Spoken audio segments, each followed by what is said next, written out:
he went on the air. He said stuff without a scare. This defense sucks. You are a professional team. Act like one, for God's sakes. One of the greats. Bufone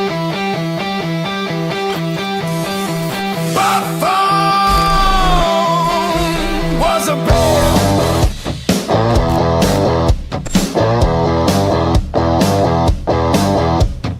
Bufone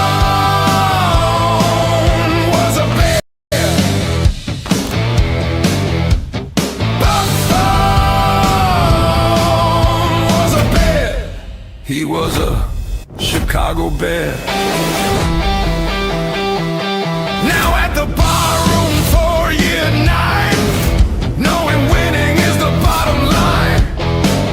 John Bufone continues the legacy. He's got Doug's pedigree. If you look at this team and this quarterback and this coach, if it's not going to be now, when? And John does it with 2 pros, Alyssa and Danny Shimon. Bufone, 55 years old bear, covering all the team's affairs. Bufone, 55 years old bear, covering all the team's affairs.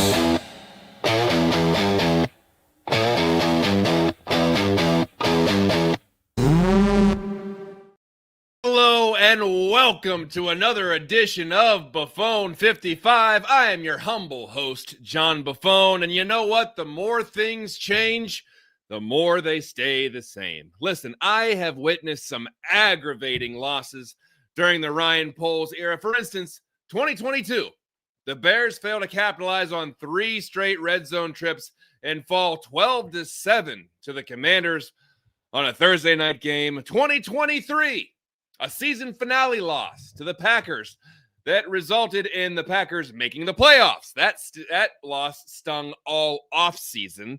And then 2024, week 8, the Hail Mary loss to the Commanders. I was there watching that in person. I got a bird's eye view to watching that debacle unfold, and I got to hear it from the Commanders fans all the way back to my car, which is about 10 miles away from the stadium. But this blowout to the Lions might take the cake as one of the most aggravating and disappointing losses during the Ryan Poles era. But I'm going to have some help commiserating tonight. To help me do that are my 2 colleagues, Alyssa, the managing Midwest editor of USA Today's Wires, including Bears Wire, and Danny Shimon, the lead analyst at the Barroom and principal at Shimon Draft Scout on YouTube. Alyssa, Danny, I was off last week, and the last time we talked, I was so full of hope and joy and optimism, and what a difference 2 weeks can make. Am I right? Danny, initial reaction to that abysmal loss to the Lions. It was ugly. It was ugly. It was one of those things where it was so hyped up. Obviously, Ben Johnson come back to Detroit. The Lions coming off of their, poor showing in Green Bay the week before, and you could just tell that the Lions came in there motivated. They're out there to set a tone. They were going to send a message, and they ran up the score. They purposely ran up the score on the Bears and Ben Johnson to send that message loud and clear. And it was ugly. It was competitive for the first quarter and a half. It seems like that last play right before the half, where the Bears thought their half was over. They were going to go in, in the halftime, down by 1 score, come back with the ball in the first possession in the second half, and then all of a sudden, the referee said, "No, there's 6 seconds left." You think, "Oh, Lions, just go for a field goal." Nope, they went after and they got another score, and that was kind of that deflated the Bears. In the second half, it was downhill. It was not competitive whatsoever. So. It was demoralizing for the fan base, for us, and I'm sure for the team as well. But it's something where there's a lot of stuff on tape. Where I went through all 22 today, and then if my eyes are bleeding, it's because I was watching that game again. But it's just there's some positives. I'm not gonna deny there's some positives out there, but there's a lot of negatives, and we'll discuss it here as the show progresses tonight.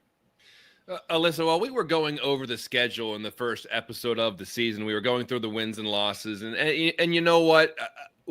We didn't really think they had a chance in this game. At least you and I believe, picked them to lose this game. Danny, I think you might have picked them to win this game, but I'm not. Listen, I'm not going to nitpick all year because I am perennially terrible at that. So I'm only saying that because we talked about, yeah, they may lose some games, but just don't get embarrassed. But they got embarrassed. And so what was your initial reaction after this game? Because we knew that the emotions were going to run high with Ben Johnson going back to Detroit. We knew it was going to be an uphill battle playing the Detroit Lions. But we didn't really think they were going to give up 52 points, which, by the way, I think I heard that the most points the Bears have ever given up is 55 points. Poetic justice for this show. But can you talk about your reaction to watching that debacle? It was just I was absolutely infuriated, which I kind of channeled into my writing after the game. So it was kind of a nice outlet. But the sad thing is that I know that we've seen worse, like much worse, as fans of this franchise. That's just another typical week.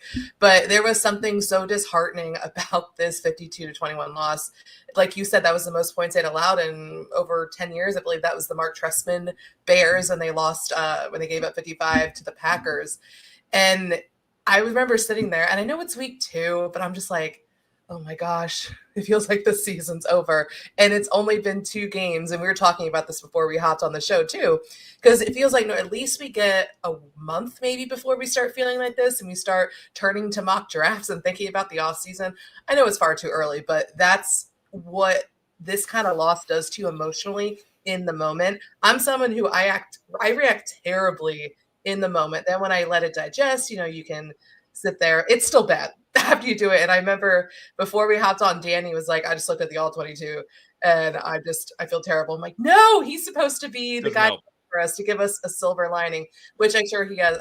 He probably has a couple things, not much, but yeah, it was really rough to watch. But again, it's something that we're used to. And I hate that we are. Well, that's the thing. I hate that we're used to it. I hate that you're like again and again. And big thank you to Hugh for the donation, and to quote the great one, these guys couldn't play dead. They could not play dead in the Western. You're right. That was an embarrassing performance. And we were talking about the defense. How shocking was that defense? Before we get into that, I believe we have some video of Ben Johnson on the defense looking different from the preseason. We've seen that type of football, that brand of football that we want to be about. We saw it throughout training camp. We didn't see it enough yesterday for it to be up to our standard, and that's really the way the game went. We got outgained by a significant number of yards, and really it came down to, I think, 10 explosive plays for over 300 yards, and that's just really not what we want to be about. We came into the game with a plan, and how we wanted to contain these explosive athletes, and we just didn't do a good enough job at the end of the day. But I do agree with you. I think it starts with how we play, less so about the scheme or anything like that, but our play style really needs to stand out in a more positive fashion going forward. Now, if I'm on the Bears defense, I love the fact that Caleb Williams is my quarterback, because they can get to talk about Caleb Williams as the narrative in the national talk shows and everything, not talking about the fact that he gave up 52 points. So, but Danny, what happened? What is going on schematically? I mean, I know there are guys that are banged up, but they can't get any pressure from the front four, and and guys are just running wide open. Amon-Ra St. Brown was doing whatever he wanted against this defense, and they weren't getting much pressure. What happened? Yeah, I have a ton of notes here. Like I said, going off the old 22, there's a ton of stuff here that I've written down. But first and foremost, Ben Johnson hit it there. They were not physical up front. They were getting blown off the ball by the Lions offensive line. The Lions were the more aggressive blocking unit, and the Bears, when they had one-on-one opportunities, Dio Odengbo couldn't get to the quarterback. Montez, other than that the one sack that was nullified by a penalty, couldn't get to the quarterback. And they tried their best in terms of the interior guys, even with Dennis Allen. Initially I was upset with Dennis Allen watching the game live, like generate pressure. But you know what? Going back and watching the all 22s, he tried to bring a linebacker or two. He tried to run some stunts, some twists, some games up front. They just were not getting to him, and they were not being able to set the edge on the outside. The ends were taking the inside path to the quarterback, to the running back, getting trapped and sealed. Sam Laporta, tight end for the Lions, was a beast in terms of his seal blocks and pin down blocks. Creating big run lanes to the outside. You saw Jahmyr Gibbs, some of the other guys just get out there and just roam free. The speed, really, just the lack of overall speed on the defense at all three levels was really apparent for me there. And one thing that obviously after Jalen Johnson went out and after TJ Edwards got hurt, it was all downhill from there. But guys, Tyreek Stevenson is a problem. He's a huge problem, and I know we'll discuss him later on in the show. But he's sticking out more and more now, not in a positive way either. So yeah, it was just physically up front they got dominated. They weren't responsible in terms of their gaps. A lot of miscommunication. A lot of times where a corner thought he had a safety help, and there was no safety help. There was, again, Stevenson. There was that one big play for Jamison where he ran. I think it was his first possession in the second half of the Lions. He had a 64-yard reception. It looked like everyone on the defense was playing zone except for Tyreek Stevenson. He carried Tesla across the field in one-on-one coverage, and everyone else is looking at him like, where are you going? Of course, Jamison runs right into that area, vacated by Stevenson. Huge gain. So a lot of miscommunication, dominated up front physically, and lack of team spirit overall. I think, now with Jalen Johnson possibly out for the year, it's going to be tough. It's going to be very tough. Well, after that shining, ringing endorsement from Danny, I feel a lot better. Alyssa, I'm going to go over to you now. Do you have any hope for this defense to get a little bit better? Now, listen, having Jalen Johnson out, potentially out for the entire season, is a big blow. We just heard everything from Danny about the breakdown on why things weren't working. You have any hope that things might get better? I mean, they can't keep giving up 52 points regularly, can they? Well, the good news is they don't have to play the Lions again until week 18, so that's good. They got Dallas. That's true. They're going to have to, I know we'll talk about the game later, but they're going to have to get into a shootout if they're going to win that. But yeah, I don't have any hope. And I'm just already week 2. I'm so pessimistic. But the biggest reason is they have a lot, there's no pass rush. There's Austin Booker coming, and he's a young player. He's not going to come and suddenly, reinvent this pass rush. There's no reinforcements coming. Jalen Johnson, your best player, is probably out for the year. Kyler Gordon is still week to week, and Tyreek Stevenson, which I know we're going to talk about him, and Deshaun Wright out there. It's not encouraging. I mean, there's only so much that Dennis Allen can do with this roster and what he's giving, or what he's been given. But I mean, I don't have any hope. I mean, maybe some of the opponents that they'll be facing, maybe I have hope that the offense will progress under Ben Johnson. I know we'll talk about Caleb later, and he showed some progress, but I mean, it's not going to be like this every week. I know that, but I don't have any faith that it's going to get better. I don't know if it'll get much worse than this, because how do you get much worse than giving up 52 points? But I don't have faith it's going to get any better. Sorry. I agree. Well, listen. I agree. Go ahead, John. No, I was gonna say we tend to get dramatic on this show, which is good. That's what we do. And we're 2 weeks into the season, and before the show, I'm asking Danny for mock drafts and breakdowns of the free agents going in. But I want to premise this next question that I did not put this in the rundown, so all criticisms can go to Aldo if you don't like this. But after 2 weeks, Danny, has Ben Johnson been a letdown? Once again, I don't think so, because you got to let things progress a little bit. This is moronic. He said it, so I didn't have to. But right. Has Ben Johnson been a letdown so far? But given all the hype, listen, we hype this team up every year for one reason or another, but there was a lot of reasons to get hyped going into this season. So what are your thoughts on that? Yeah, in terms of, is he a letdown? No, I think I'm still very much excited about Ben Johnson and the rest of his staff that he's put together here. And I've said that multiple times, and I'm going to continue saying that. Now, watching the all 22, you see some things there. Offensively, you see there are plays to be made. There are plays to be had. For whatever reason, Caleb doesn't pull the trigger. We'll get into that later on. Defensively, I just talked about some of the things that downfalls that would happen in Detroit, but Alyssa made a great point. You're not going to face the Lions type of offensive line, that kind of physicality week in and week out. And a lot of the stuff was miscommunication. We saw that in the back end. I talked about Tyreek Stevenson playing press one-on-one coverage when everyone else is playing zone, right? You talked about a corner, Nashon Wright, thinking he has over the top help by a safety when he doesn't. So that kind of things could get ironed out. And then what Dennis Allen likes to do is bring some physicality and bring some exotic stuff in terms of up front of this defensive line. The unfortunate part is the depth on this defensive line is not there. As we see what he likes to do here, he likes to do like what I call like a hockey line shift, right? He's got that first unit and then he brings in a whole second unit. Well, that second unit consists of Dominic Robinson, who's a failed 5th round pick, who doesn't get any pressure. 10 on passing, God bless him. He was a veteran. He gives it his all. Gives you something here and there.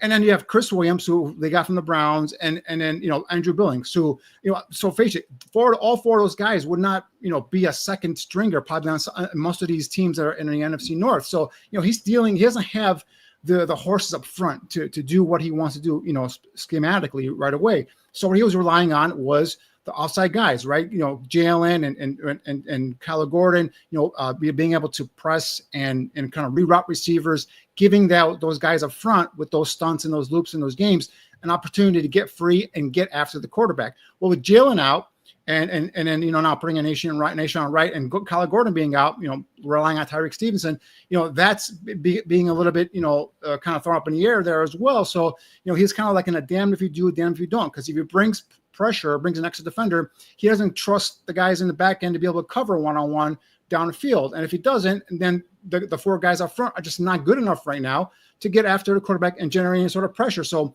this is where I think after they're going to take these next couple of days or next couple of weeks, I should say, and kind of see what they can do. And hopefully after the bye is where I can see maybe them trying to do something different schematic wise, maybe generate some more pressure, scheme up some more pressure, whatnot.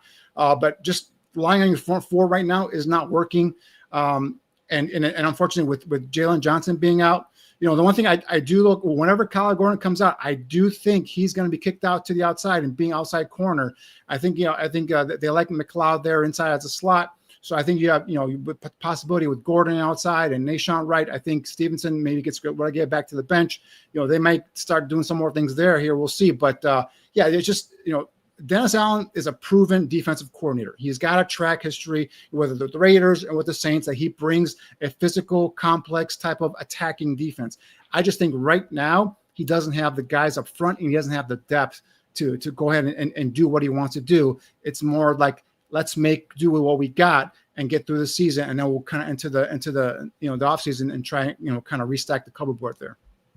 Well, I think this is a good opportunity to talk about, since we're talking about Ben Johnson and slow starts and not overreacting. On yesterday's Gabriel Talks Football, eternal optimist Greg Gabriel, former director of scouting for the Bears, preached patience with this football team. He pointed out records of head coaches who got off to slow starts in their careers but went on to have success. Some of those include Tom Landry, who was 0-11-1 with the Cowboys, Bill Belichick, who was 6-10 and then 5-11 with the Browns and Patriots respectively, Chuck Noll 1-13 with the Steelers, Jimmy Johnson 1-15 with the Cowboys, and Bill Walsh 2-14 with the San Francisco 49ers. And even in Chicago, Mike Ditka and Lovie Smith had tough starts before taking the Bears to the Super Bowl. So, Alyssa, is Greg correct to say any proclamations that this team is bad is way too early?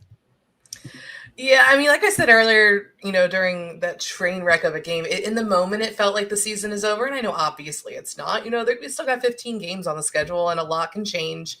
Even, week to week, course of a month. We saw last year single-handedly how the Bears started 4-2 and finished 5-12. So, I mean, we've seen crazier. I think the hope is, and the belief is, that Ben Johnson is a better head coach than Matt Eberflus, which, despite Johnson's 0-2 start, seems like a safe bet. But I feel like the most important thing is going to be seeing how this team responds and, listening to Johnson's message coming out of this loss and, how it was all about overcoming adversity and bouncing back after tough games, because those do happen in the NFL, even though his time with the Lions was, pretty good for the 3 years he was calling plays. So I think it's all seeing about how the guys respond there. But I do think it's too early to say the season's over, even though I can be over dramatic in the moment and believe that.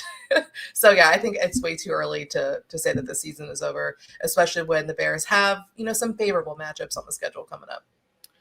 Danny, I'm going to try to be the eternal optimist here and say, listen, they're 0-2, but they have two potential winnable games against the Cowboys and the Raiders. And if they go into the bye 2-2, maybe we're not all doom and gloom here. So tell me, can you talk a little bit about why there should be hope moving forward, even though the first two games have not looked great?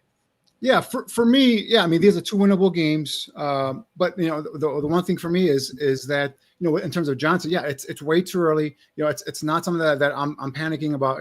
This is a guy that is overmatched as a head coach. I'm not there at all, whatsoever, not even close. The one concern I do have is the penalties, right? The early, the false starts and the holding and all that stuff. And that's things that, could be, it's obviously execution is one of them. The other thing is it could be just players are not as good as they were initially advertised. So that's something. And again, with the offense specifically, I think, and I've said this multiple times, the offense, I always expected them to be slow, starting off slow. And then by the midseason to the tail end of the season, that's when I expect the offense to be playing at a higher, more consistent level. But what I was hoping for was the defense and the special teams unit would kind of help carry this team, through the first, portion of the season. And while the offense kind of got their legs underneath them, and you can maybe squeak by, get some victories here, 20-17 or 21-14 or something like that. Unfortunately, as we saw, other than the first three quarters against Minnesota, the defense has been horrible. The special teams unit, don't even get me started on that, and Richard Hightower. So both those units haven't, pulled up the slack to wait until the offense gets better. But there's, signs on offense in terms of, where both Caleb and the unit is kind of gelling a little bit. But I definitely expect those guys to be better towards the tail end of the season. Now I just got to get the defense and the special teams to kind of up to kind of, match them there in terms of getting better and progressively better week in and week out. Yeah, I have a little bit of hope just because I watched Russell Wilson throw for 450 yards against the Cowboys. I'm not saying, and listen, I know that the Bears have their own defensive problems, but the Cowboys definitely do as well, and we're going to talk about that later on. So there is a little bit of hope moving forward. But go ahead, and we're gonna go ahead and talk about why we shouldn't have any hope. We're going to talk about the five biggest losers of this game. Alyssa, on Sunday you had to write thousands of words about that loss for Bears Wire, including a post on your five biggest losers. So Alyssa, please, without any further ado, please present your list one by one, and Danny and I will comment on your commentary. Okay, so the one good thing about the Bears sucking is that I feel like it brings out the best in me as a writer, and it's a good way to channel that rage that I'm feeling in the moment. But yeah, in this game, I always do like a studs and duds because, hopefully there's some good in there. And why I think, first half Roma Dunze was definitely that lone stud in this game. I just couldn't do it. It was all, I had to go losers, and I went with it. And, we're going to have to start with Ben Johnson. In his first meeting against his former team, he got a rude awakening. It's not, the grass isn't always greener on the other side. While the Lions roster was stacked with offensive talent across the board, the same can't be said for the Bears right now. And that's going to fall on Brian Poles. Still, Johnson came into this game with something to prove, and he played a role in the team's offensive struggles. Outside of another touchdown on their opening drive and the Caleb Williams-Roma Dunze connection, it was ugly. While Johnson's team didn't look ready in the second half, I think one of the most egregious moments happened on that series where he called consecutive quarterback sneaks on 3rd and 4th and 1 and failed miserably both times. Didn't feel like he had a running back on the roster that could pick up a yard. It was a real momentum killer in the moment. Meanwhile, his former offense is out there dropping 52 on his defense. So what are your guys' thoughts on Ben's rough start? Let's start with you, John.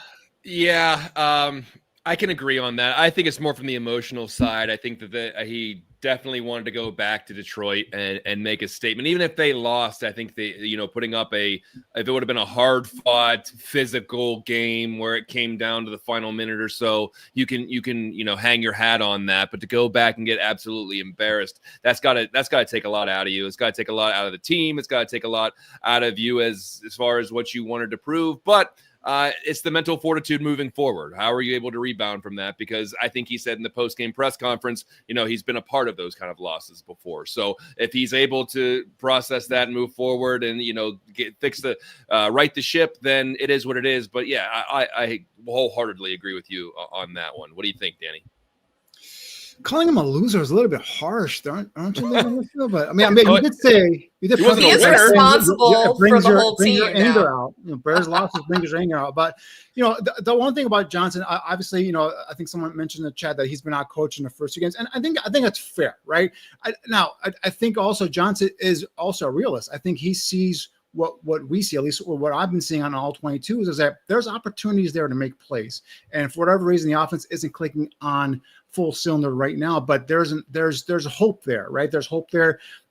There's issues on the offensive line, particularly that right side. Don't want to get started on that right now. But the one thing that I would be concerned with Johnson is just obviously the penalties. Those are things that I've stressed earlier, and those are things that typically, if those continue, that shows you that that's an undisciplined, not well coached team. I want those to come down, right? 8 penalties for 50 yards. Previous week at 12 penalties, 127 yards. That's not good. That's got to come down. That's to me is coaching and discipline. The other thing that I had to kind of question Johnson on is, where are your tight ends, right? Where is the going game? DeAndre Swift, 12 carries for 63 yards, average 5.3 yards a carry, had a better outcome. I did see some more power stuff in their blocking scheme, which I liked, and Swift was more productive with some of the power stuff. But obviously their bread and butter is dual inside zone, outside zone, but mixing some of that power, I did like that. I think the offensive line responded better to that. Obviously DeAndre Swift responded better to that. Let's get those tight ends involved. Let's get more of a consistent running attack. Let's take a lot of this stuff off the plate of Caleb Williams is where I would challenge Ben Johnson, moving forward. And I think what he's doing here is he's trying to kind of throw stuff up against the wall and see what happens and see what his quarterback can and cannot do. As we've all, seen, the first 15 plays, those scripted, 15 or 20 plays, they come out and they are like clockwork. They're working down the field, because you can see it. They've repped those plays, so they're well prepared. It's when they go off script, that's where Caleb and the offense kind of loses the rhythm. And so the next thing for Johnson is trying to keep him rhythm. I did see in this game that some of those plays that he had in the first 15 were brought back later on in the game, a little bit different, in terms of, shifts and personnel as well, but it was the same kind of formation, same kind of concept in the route pattern. So I think, he's trying to mix and match here and trying to kind of feel his way and see how he can get this offense on a more consistent basis. The first drive, great. It's when you go off script is where now I challenge Johnson to kind of find that sweet spot for himself, the offense, and Caleb. But he is a rookie coach. He is a first-time head coach, and he's going to go through some of these lumps here as he learns his team. The unfortunate part is the defense is really not picking up the slack, and the special teams unit as well. So, but I think Johnson, like I said earlier, Matt Eberflus, the first time he spoke, I knew this guy was not a head coach material. Ben Johnson, I still have faith in him, and I love the staff, and I do have faith that this is going to get turned around. Whether it's going to take 3, 4, 5, 6 games, we don't know. We'll see. But don't lose the faith is what I'm going to try and say here to everybody. Oh yeah, we still have faith in Ben. I mean, it can't get much worse, right? Hopefully, is the hope here. But I mean, my next loser, we've already hinted at him, and I know this is going to be a therapy session for us. Is Tyreek Stevenson? Like you said, Danny, the Bears have a problem at cornerback, and it extends beyond the fact that Jalen Johnson is probably going to be out for the rest of the year after suffering that new groin injury. But watching Stevenson and his play, he was just downright atrocious, and that kind of play is unacceptable for a starting cornerback for the second straight week, mind you. Stevenson proved to be a liability in the secondary where he gave up some huge plays in this one, and he had no business covering Amon-Ra St. Brown, who had 3 scores on the afternoon. So I came across this stat earlier today that Stevenson is allowing, according to Pro Football Focus, a 153.3 passer rating when targeted, which, yes, is the worst in the NFL. Stevenson is going to remain in the starting lineup only due to injuries, and there is no one else, but offenses will continue to target him as he's the weak link in the secondary. So, Danny, how are you feeling about Stevenson? Yeah, not good. Not good. He has a problem, and I'm not gonna sugarcoat it. The kid, if Jalen Johnson was healthy, hell, if Terrell Smith was healthy, and I think Tyreek Stevenson would see his ass on the bench. He is undisciplined. He's a guy who's got immense talent. I'm very disappointed in him. He's a guy that I thought would excel in this Dennis Allen defense because it plays to his strengths. It asks him to be physical at the line of scrimmage, bump and kind of reroute receivers. But again, just getting lost in coverage. I talked about the previous example. The whole rest of the defense is playing zone. He's playing man to man. That's just undisciplined, not being in tune with the game. And obviously, going back to what happened last year in Washington and so on and so forth, he's a guy that needs to sit on the bench. And as soon as Kyler Gordon is back, I think Stevenson gets to see the bench. I think Gordon starts, whether it's inside or outside. He is a huge red mark. And if I'm Dallas, whoever's lined up against Stevens, whether it's CeeDee Lamb or if it's George Pickens, that's who Dak Prescott is going to target because he is a huge red light in terms of a glaring problem on the Bears defense. So if you have CeeDee Lamb on your fantasy team, make sure to start him this week. Good, John. What about you? On your fantasy team? Yeah, I mean, to Danny's point, yeah, I'm sure the Cowboys have seen the film, and all the other teams are going to be able to see the film, and they're going to see what's going on there. And with the lack of a pass rush, you're just going to be able to, take advantage of that more and more and more and more. So you have a liability back there that people now have tape on, and that there's injury problems in the secondary. So it's like it's him or whom at this point. So yeah, I wholeheartedly agree with you. Danny went through the X's and O's of it, the schemes of it, but yeah, it's an issue right now. And I think Stevenson's future might be inside at safety. I think might have been Aldo had mentioned it in previous years that's where he sees him better at, because he is so physical in terms of his run defense, coming up and wrapping up and tackling. But it's just that coverage, he gets lost. He doesn't turn back, look for the ball. So if hope isn't all lost. If he can kick inside of safety, be a safety there, you might be able to use him and his talents that way. But at corner right now, he is struggling and he is a liability out there. And for what it's worth, both the Bears starting safeties will be free agents after this year as of right now. But moving on to my third loser, which I kind of lumped both tackles in here, Braxton Jones and Darnell Wright, just because they both had just rough showings against this Detroit pass rush, which was bringing it, and they were teeing off at times against Caleb Williams. I feel like I kind of expect this from Braxton Jones, but Darnell Wright, not so much. It was a pretty bad game for him.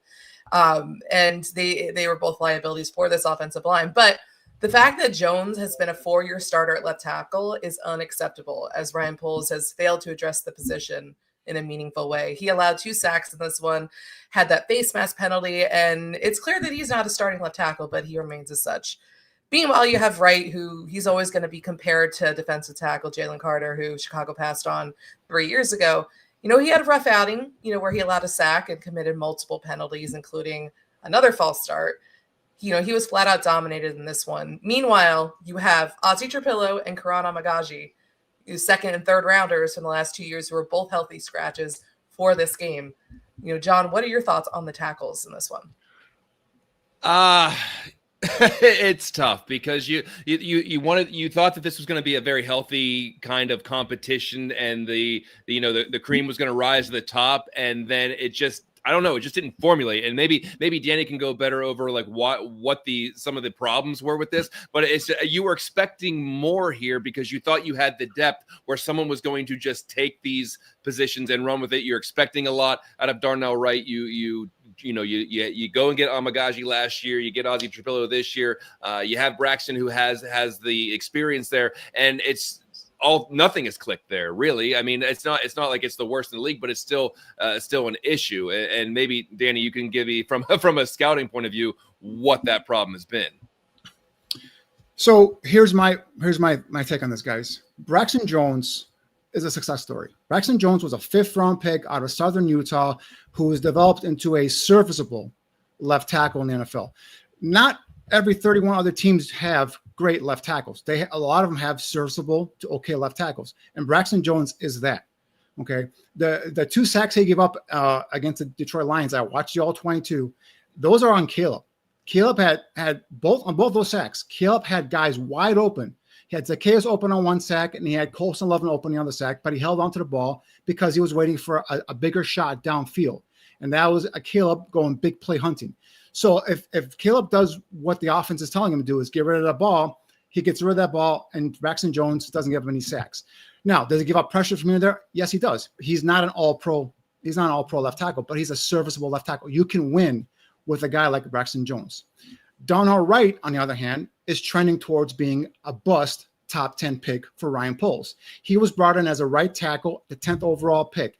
I said the day the draft was done, for me, I scouted him better as a guard than a tackle because he struggles with elite speed on the outside. He's a tremendous athlete. He does well when he gets out in space. We saw that one play where he got out in space. He clobbered, annihilated a defensive back, but he's not a tackle. And that's why what was driving me insane in the offseason was when the media was saying, let's move him to left tackle.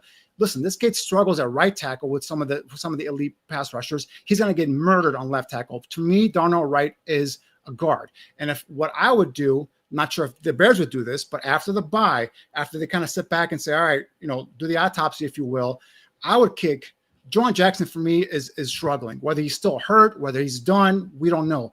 But I'd kick Darnell Wright inside the right guard, and I'd start Ozzie Trapillo at right tackle, and I'd see how that would move forward there with the offensive line.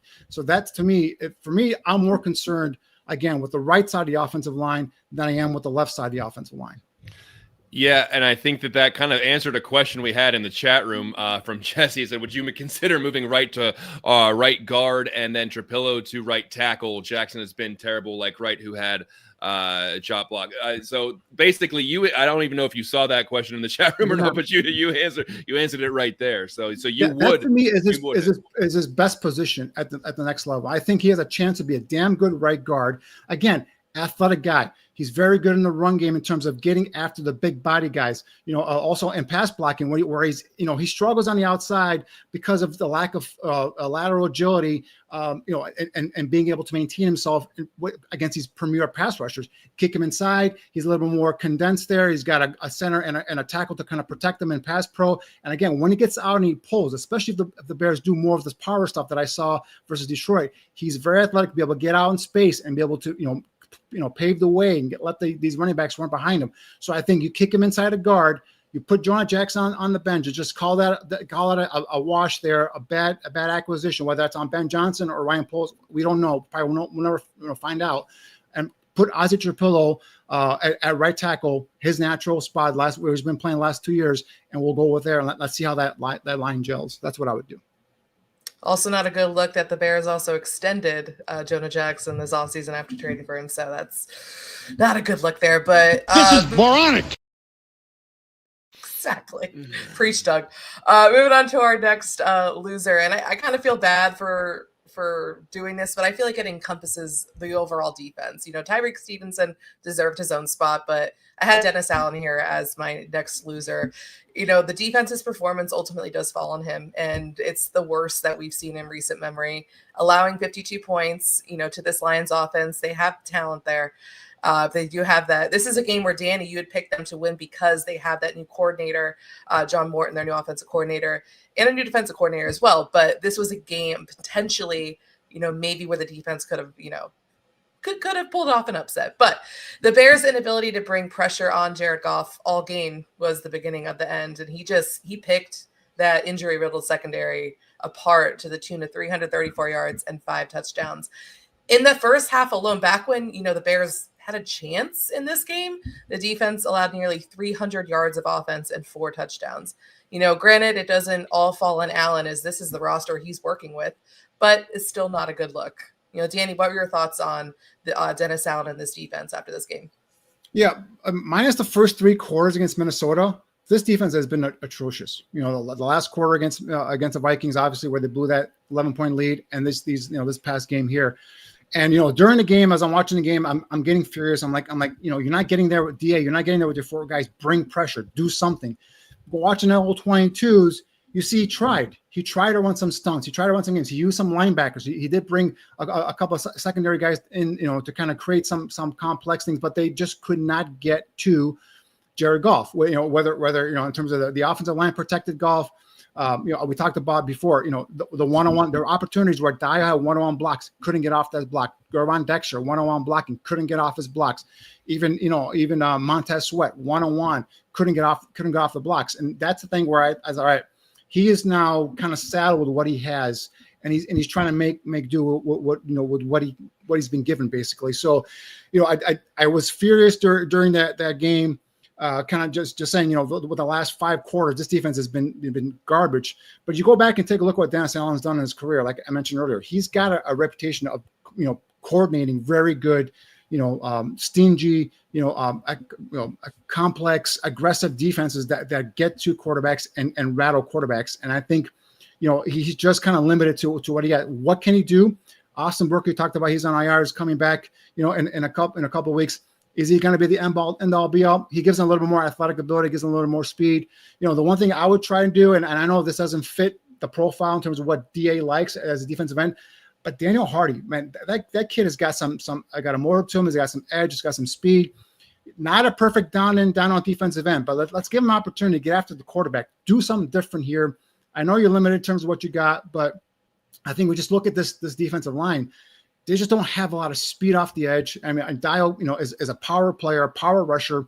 There's times where, if he gets leverage and he can get into the back of the quarterback, but he doesn't have that quickness or recovery speed. If he takes a bad step or a false step, he doesn't have the quickness to kind of, shift and turn it and chase down and bring down a quarterback or a running back. We saw that multiple times here in the Detroit game. Sweat, I gave him a break for last year. The way he was injured, and I kind of used that as something where might have been why he wasn't not productive. This is now Montez Sweat's, time to shine here. And, it's only 2 games, and I'm not saying he's a horrible player, but this is where he's going to have to come up here and be that stud guy. Again, not a speed guy, though, but more of a power guy. So I think him and Dyer are kind of identical players there. It's just DA's got to find a way to generate some pressure, some consistent pressure. And we talk about the communication back, in terms of the second and third levels. Get that cleared up and get something up front going, whether it's stunts, games, gimmicks, whatever you got to do. And I think you will have a defense that will not give up 52 points. I'm not sure it'll be a top 10 defense, but at least hopefully will keep you in the game. I think that would be a win at this point. But John, what about you? What are your thoughts on the defense? I'm trying to formulate my thoughts, and a wise man once said, This defense sucks. And so in that same vein, I have to say that, listen, it's both. I think that Dennis Allen has something that he wants to run, and he doesn't have the personnel to do it. And I think that obviously there are a lot of breakdowns when it comes to not getting pressure in the secondary, people not sticking to their assignments. And so this is just one of those things where it's like it's a little from column A, it's a little from column B, but guess who has to fix it? It's going to have to be the defensive coordinator to try to figure out, this is what I have. How can I be better than giving up 52 points? What can I do that will mitigate what I saw last week against Detroit? I don't have that answer. If I did, I'd be a defensive coordinator somewhere. So with the personnel you have, how can you do better than what you did last week? I know it's super simple what I'm saying, and it's probably way easier said than done. But at the same time, there just has to be some kind of adjustment with what they have. They have some talented players. I just don't know what that scheme's going to look like.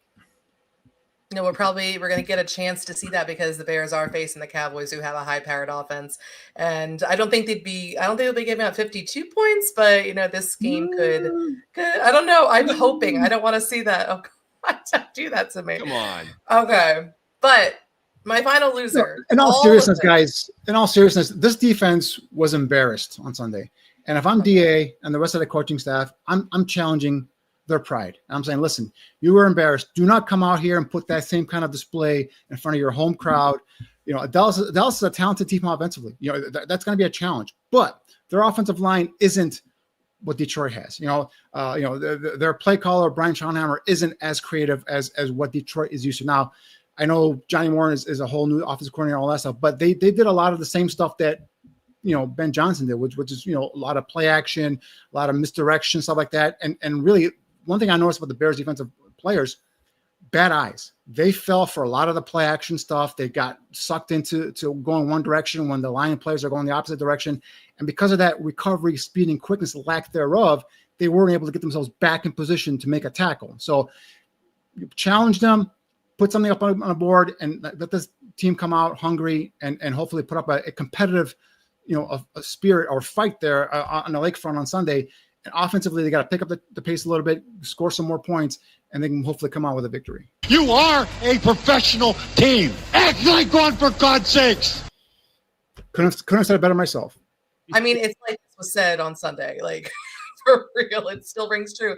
And that's the sad part.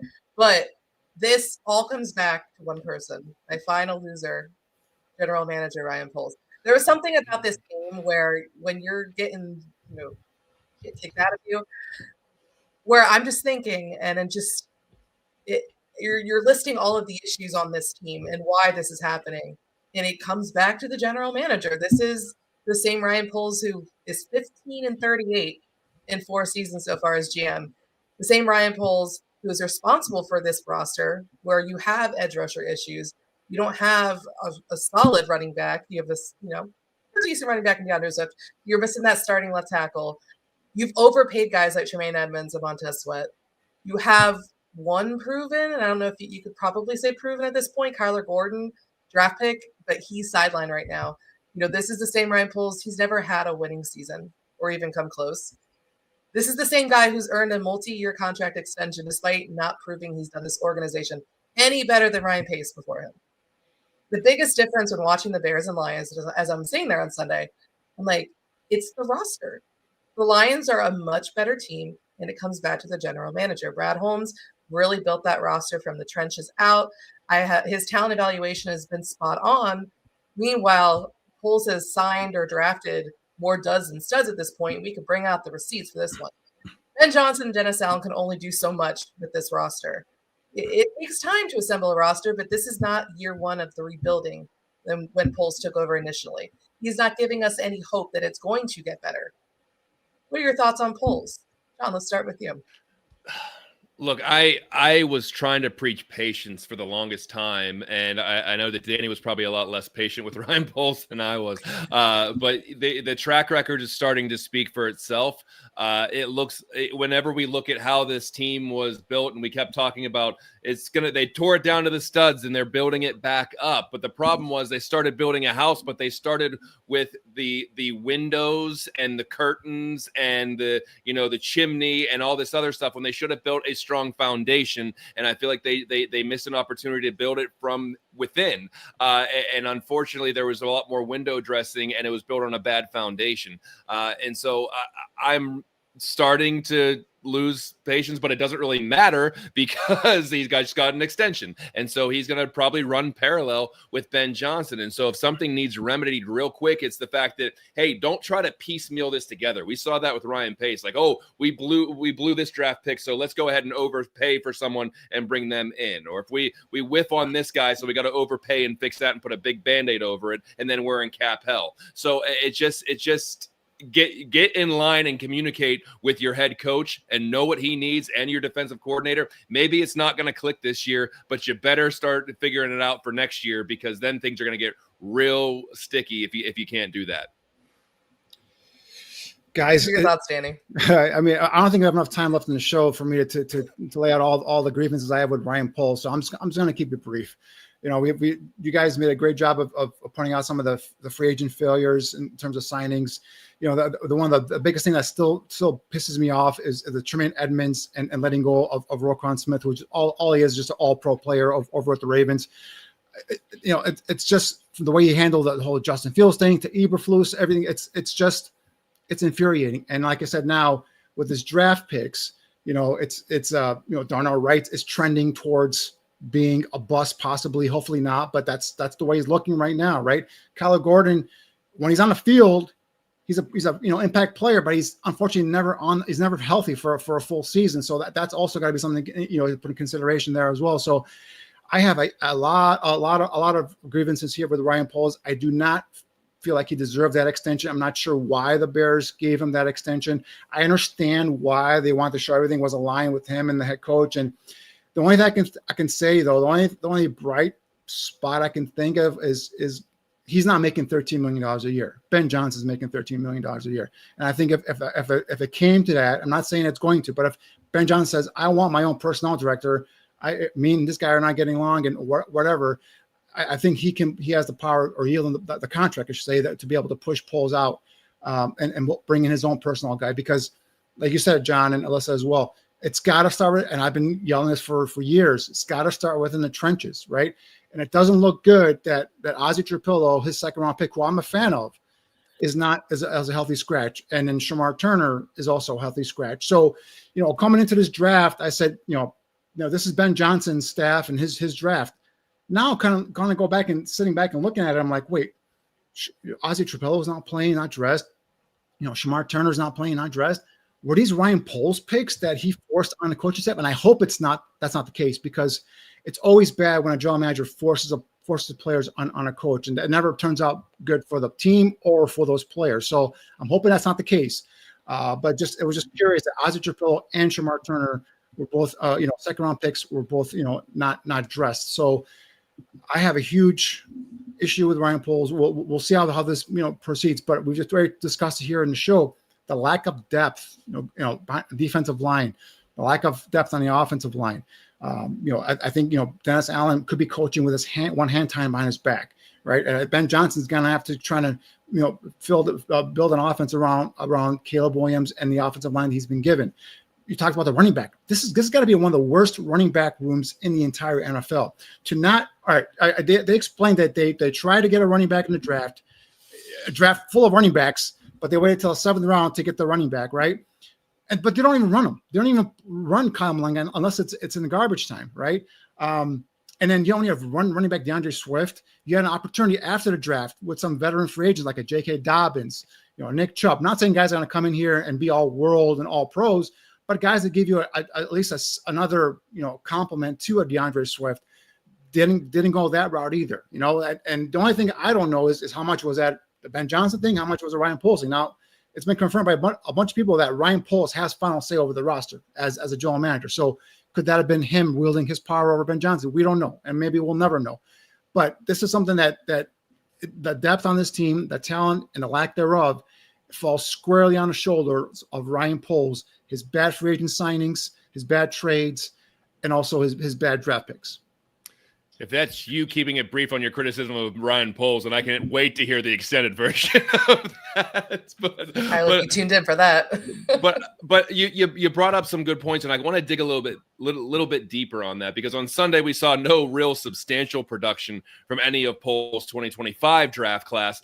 Colston Loveland played in just 50% of the team snaps, and the pass catching tight end had no receptions with only 1 target. Second rounder Luther Burden played 18% of the snaps and had just 2 targets. The other 2 second-round picks weren't active, as you mentioned, Ozzie Trapillo and Shamar Turner. Ruben Hippolyte has 8 special team snaps, and 7th rounder Kyle Monungai, as you mentioned earlier, Danny, he did get 41% of the snaps, but 36 yards the 36 yards he had gained were mostly in garbage time. So both of you, before we dive into this topic, Coach Johnson had something significant to say about getting Loveland and Luther Burden involved in the offense a little bit more. Yeah, I kind of knew that first game that the tight end position wasn't going to be featured as much. I was hopeful that this game we would bounce back a little bit more, both with Cole and Colston. I think Luther's slowly gaining the trust as we go here. We're trying to get him more packages as we're going. The way that we've talked about it as a coaching staff going into this week is we're going to have a lot more competition. I've alluded to it before. Just what these guys look like when the ball's not in their hands, that's a big deal for us. And so there were some plays there yesterday that we weren't quite as pleased with what that looked like on tape. And so we're going to find out this week at practice who wants to practice hard and who wants to be a little bit more involved with the game plan here going into Sunday. Now, Danny, a significant emphasis there on practice and what could be happening this week. Do you think it's too early to grade Poles' 2025 draft and what the use of Luther Burden and Ozzie Trapillo and Colston Loveland has been so far just after 2 weeks, given that, Loveland was banged up in the offseason, wasn't able to do some of the summer workout stuff and so on and so forth? I know exactly what he's referring to there. Ben Johnson's referring to there in terms of the game. There are a couple of prime examples where both Burden and Loveland didn't finish off their blocks, and their guy got free and participated or made the tackle. Then a running back or got to the quarterback, provided pressure. So, or if for Burden's case, on the outside, I think DJ Moore had the ball, and if he had finished his block, Moore could have a chance to maybe get downfield, get some more. So I know what he's referring to in terms of this Detroit game, but for me, it's way too early to judge his draft class. It's way too early, and I still believe in Colson Loveland's talent. I think this was a Ben Johnson guy. I think Ben Johnson did kind of bang that table for him. I think he gives him some of that big play ability at the tight end position. Now, I go back to the all 22s, guys, and there's opportunities there where Colson Loveland is open, but Caleb doesn't see him in his progression or doesn't go through his progression. And one of the things that I've noticed with Caleb from the first two games, he locks in a lot, right? Last year, he locked in on Keenan Allen. This year, he's locking in on Rome Odunze a lot. Now, Rome had a great game against Detroit, but there's ample opportunity where both Colson and or Cole Kmet were wide open. There are opportunities where DJ Moore was open. And the thing about what so far happened with Caleb is, for whatever reason, he doesn't look like he has a feel in terms of what the defense is doing, post snap, right? So if they're showing pre-snap, they're showing two safeties high, and then post snap they're going to a cover one or a cover three. He doesn't have the feel in terms of what his his play call, how he's going to beat that defense. And there are times where he's got a clean pocket and he checks the ball down. But yet, if you wait a split second, there's Colson coming around the linebacker wide open in the middle of the field for a big gainer. Same thing with DJ Moore as well. So I think the combination of the rookies are not, kind of finishing their blocks, and that's what Coach Johnson was talking about in terms of, getting them more involved, and that means specifically having a play drawn where he's the primary target, is where he's talking about. And then also in the flow of the offense, Caleb is just not going their way, even though they're open. So I think it's a catch-22 either way. But if they go ahead and do what the coaches want them to do, I think they will then call plays where Colson and or the tight end or maybe even Lou the Burden are primary reads for Caleb. And right now, 2 games in, Caleb is looking primary read, maybe second read, and then checking it down. So I think that's where there's times outside the first 15 scripted plays. The first 15 scripted plays, he's comfortable. He knows where he's going. He knows his 1, 2, 3 progressions. He's good. He's good. And we see the Bears scoring offense. But it's when you go off script, that's when things bog down for Caleb and the offense, unfortunately. You bring up Caleb, and I did want to, touch briefly on his performance, because so much of the success of this team or any team is predicated on the effectiveness of the quarterback position. Alyssa, your thoughts on Caleb, and what are you maybe hearing from some of the analysts that you talk to all the time? Yeah. Well, first thing I want to say, if anyone is trying to blame Caleb for this loss, we're going to have a come to Jesus moment, because he's not the issue. There are issues bigger than him. He's not perfect. He's still got plenty of growth, to do, but he's not the issue here. But with that said, I thought that, he showed great improvement from weeks 1 to 2 and in a hostile environment on the road. That interception was ugly, but I thought he made some really good throws and decisions in the pocket, specifically in that first half before the wheels fell off for this team. And, Danny touched on it. His chemistry with Rome Odunze, I think, was also a bright spot and something to build on here. And kind of like looking through, what some, analysts and guys that have been breaking down the film have had to say about Caleb. The Athletics' Ted Nguyen had a really good breakdown of Caleb's film this week, which I highly recommend checking out. He praised Caleb for, several high-level throws with timing, how he played within the structure of the offense and barely deviated. And despite that awful interception, Caleb played a clean game and repeatedly flashed his high-end ability from inside and outside the pocket. Chase Daniel, said that Caleb's talent was so obvious that it jumps off the screen. He noted there are going to be some growing pains in year 1 with Ben Johnson, which we expected. It's going to take some time. CHGO's Adam Hogue was really encouraged after watching Caleb's film in this one, noting that he played in rhythm with a good base and got through his progressions. So listening to Ben Johnson himself when he was talking about Caleb's performance and evaluating it, he did note that there was, quote, significant growth between weeks 1 and 2, specifically with his progressions and footwork in the pocket. But he did make it clear that there's still work for him to do here. Some plays where, his eyes aren't in the right position or he's holding on to the ball too long, which we know has become a Caleb staple here.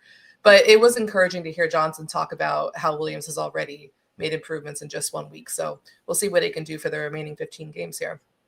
And Danny, real quick before we jump into the Cowboys game here, can you see Caleb having even a better performance, taking another step forward against a Cowboys defense that looks like it has its own problems?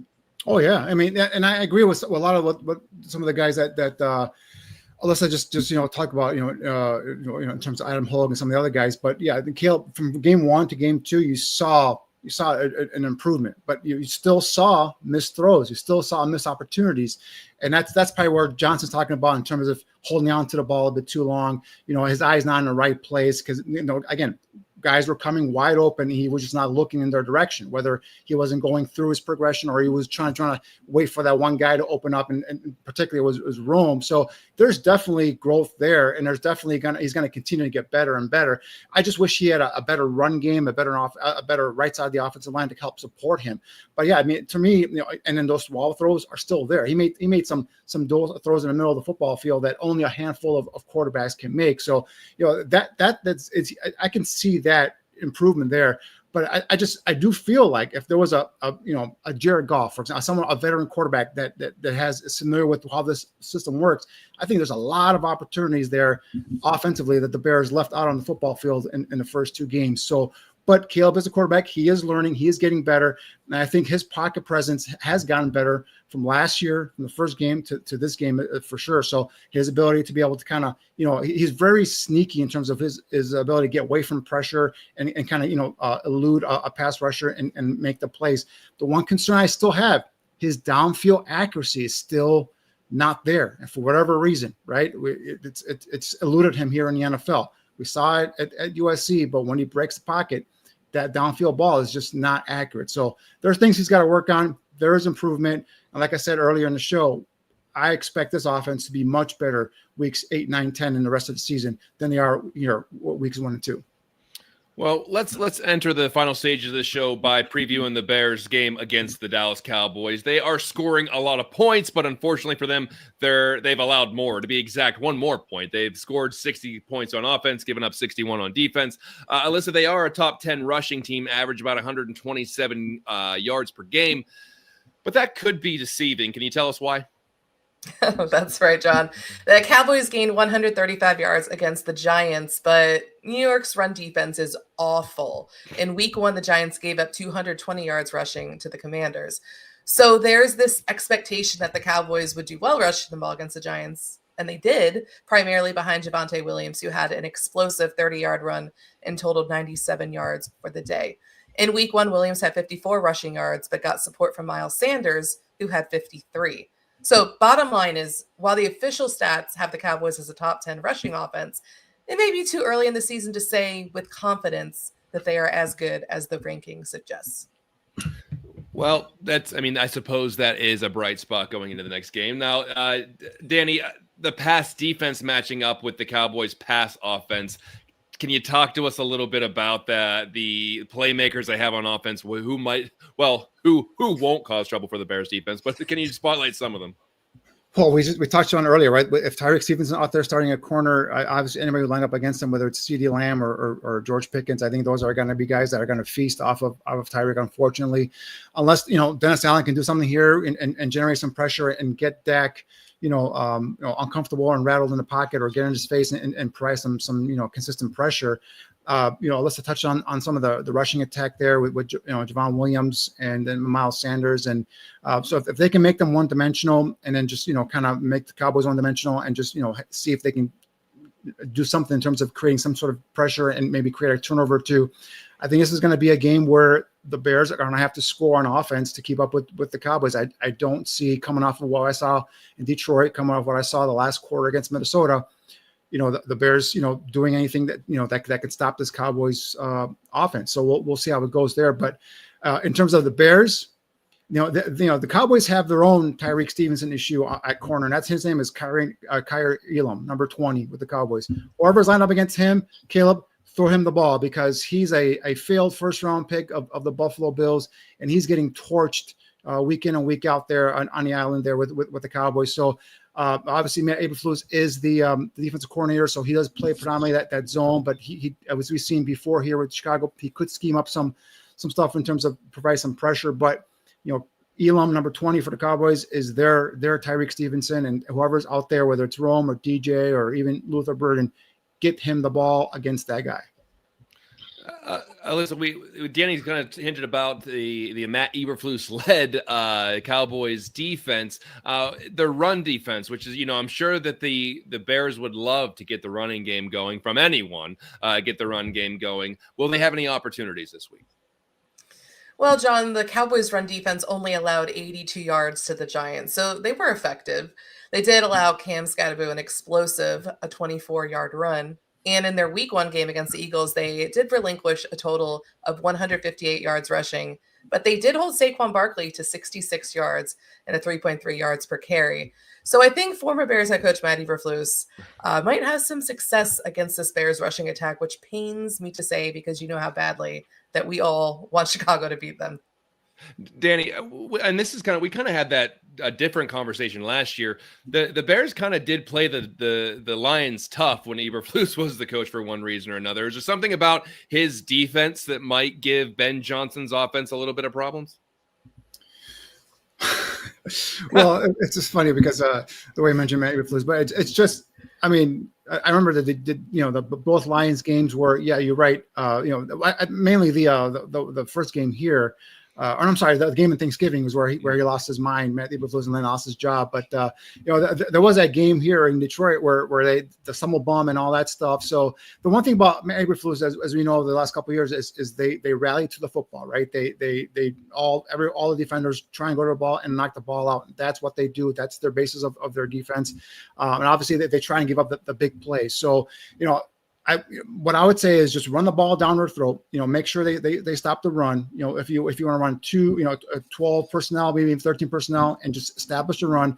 Use the play action, suck up that second level defender, and always beat them over the top. So that's what I would do. Now, to do that, you have to have a consistent running attack, right? You have to be able to commit to the rushing attack. And so far, whether it's whatever, and not productive in terms of the actual running backs, the offensive line, in terms of falling behind the sticks because of penalties and false starts, for whatever reason, or being down by 50, 30 some points, the Bears have not been able to generate or commit to a consistent rushing attack. I think once they do that, that would help Caleb. That also will then kind of suck in that level of defense, second level of defense of the opponent, and give them more big play opportunities, behind that second level defender. So if they could do that, I'll feel great about what they could do against Dallas. But they have to commit to it, and obviously they have to be able to block it and also execute the plays, the run plays when called upon. It's that hits mentality, right, Danny? That's don't want to go down that path. You're giving me PTSD right now. That thing's all out of my mind. I don't want to mentality. I don't want to think about. It's only Tuesday. Right? No more going the man. No more hits. No more all this other crap that we used to hear for the last 3-4 years. It's only Tuesday. Don't bring us down already, please. Hey, at least I didn't say we got to find the whys. So, which is worse? I'm playing all the classics tonight. All right. So listen, before the season, I believe we all picked them to beat the Cowboys in this game. Would anyone like to amend their prediction? Anyone so down in the dumps with their prediction that they're willing to go off this? Because I'm sticking with it. I think they can pull this one out. Anyone else you sticking with that, Danny? Yes. I have a feeling that the Bears are gonna pull this one out. I don't know how they're going to do it, but I have a feeling they're going to do it. Alyssa? I'm so tempted. Tempted because I'm at that point where it's like before they beat Green Bay last year, I'm just like, I pick against them until they prove they can win. But they need to beat Matt Eberflus. I'm like, when is the win going to come? I feel like the win has to come. The first win for Ben Johnson has to come sooner rather than later. I'm going to hold my pick and stick with the win for right now. I can't promise that'll be the same when I do my game pick on Friday, but okay, you guys can. I'm going to stick with it. Very good. And to answer your question, yes, in the chat room, yes, the Cowboys do have a good kicker. I think they only need to get to midfield before they can actually put it through. Yeah, That's a conversation for a whole other time. Real quick before we go, I believe it was I'm looking through who's going to run the ball for the Bears. I want to say that was Foster that asked that. He did, yeah. Foster asked who should be the main ball carrier for the Bears. Danny, if you watched the All 22 and you looked at some of the runs, who should be the main go-to guy in the run game? Well, you talk about a depleted running back room right now. It's DeAndre Swift. I mean, he's a guy that he's a talented runner. I mentioned earlier that they did some power in this game against the Lions, and he was effective. The powers where they pulled the guard and then also a tight end and kind of went up behind them and kind of kicked it to the outside. He got 4, 5, 6 yards on some of those carries. So I did like that. I did like some of his ability to be able to kind of see that backside develop. But he's got to maintain his path in terms of how the play is called. So for me, DeAndre Swift is your lead back.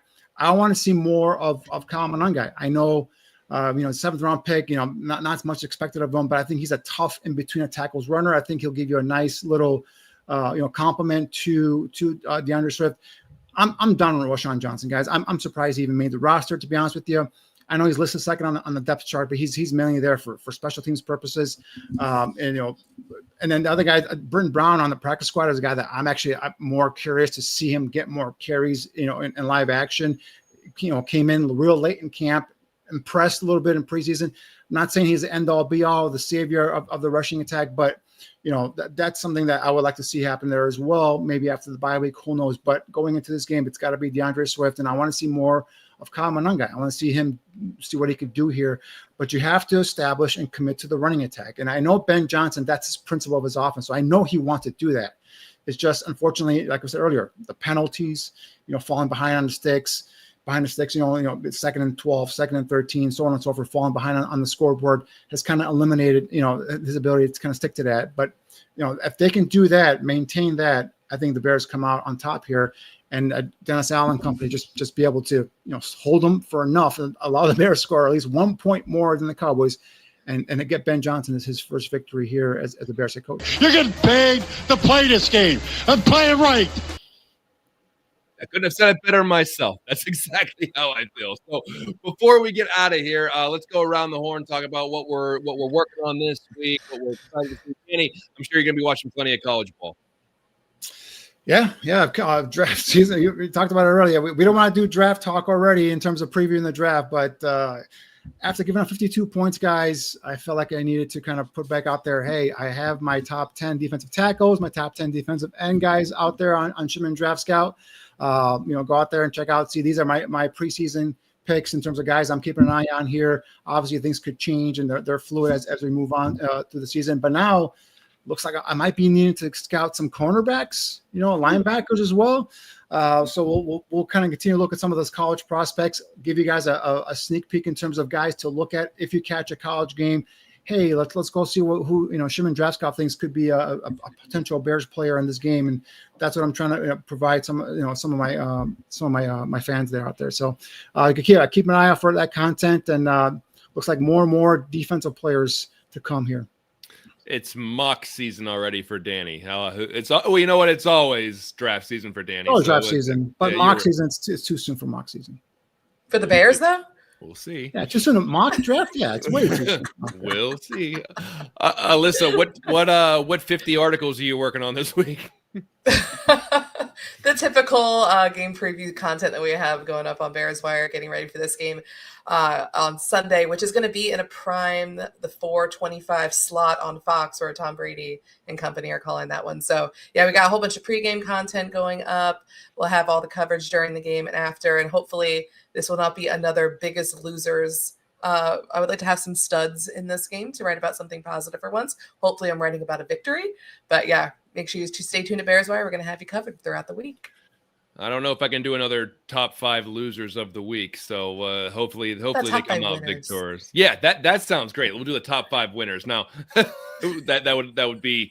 that would be based on them winning, so we'll see. But I just want to say thank you to everybody that tuned in tonight, whether it's your first time, 55th time, the podcast version, the video version, live version, whatever version. If you're watching us on your laptop, your phone, your Nintendo Switch, whatever you watch stuff on. I don't even know if you can do it on that. But anyway, we appreciate each and every one of you. Make sure you like, subscribe on all the socials. Make sure you tune into all the great programming here at the Barroom Network. We got new stuff basically every day, and it's good quality content. That's what we're committed to here at the Barroom. But that will do it for us tonight on Bufone 55. For Danny Shimon, Alyssa Barbieri, and Aldo Gandia running the controls in the back, I'm John Bufone. Enjoy the game, everybody. We'll see you next week.